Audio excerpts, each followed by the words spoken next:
So the home screen, it's really an invaluable opportunity because the way I always describe it is it's the homepage.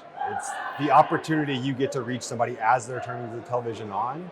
And I know we were talking at a panel earlier today, but one of the examples I always give is, I don't know of anybody that turns a TV on with a TV remote control and a mobile device at the same time, right? Like, if somebody does that, tell me, but the opportunity is right there because their attention is right there. So it's really kind of the gateway to kind of get somebody before you lose them into a sea of apps. They could go into an app that doesn't have any sort of advertising. So it's a really unique opportunity to reach, potential customers before, again, they kind of go into that potential non-ad experience.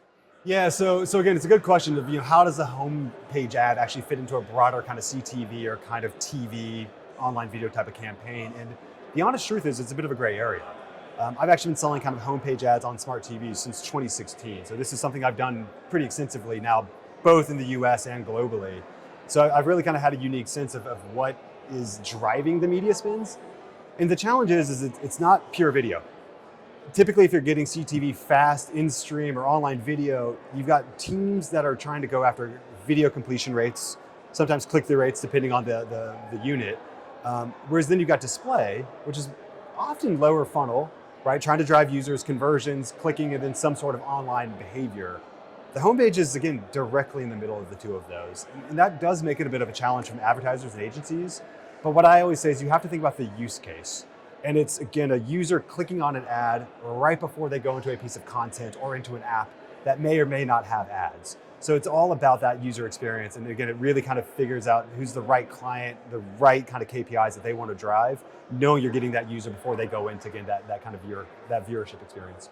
So the first thing is if it's a media and entertainment client that is trying to promote content or an app that has more content that's hosting content, it's a no-brainer.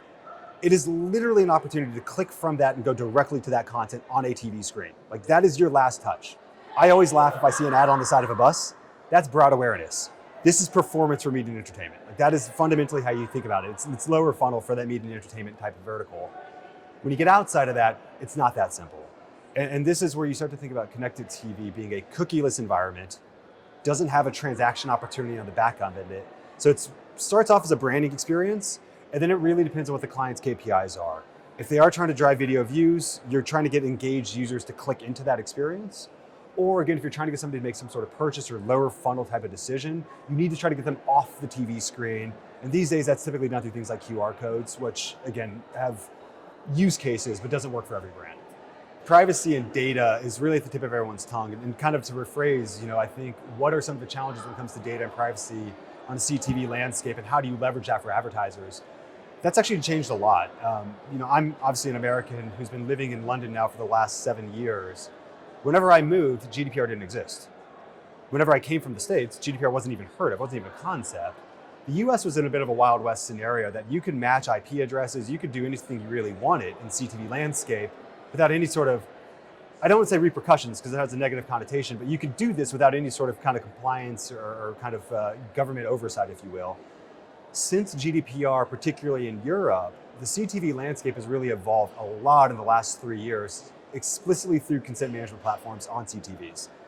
That's usually done at the operating system level. So once you turn the TV on, you will have a CMP that allows that full functionality where users opt in or opt out for kind of how their data is being used and leveraged. And then you have additional CMPs that sit within the apps themselves. So there's different kind of like CMP levels, but it's like you usually have 2 to 3 different levels of consent that are actually sitting on CTV. So I think it's in a very safe place from a consumer's perspective.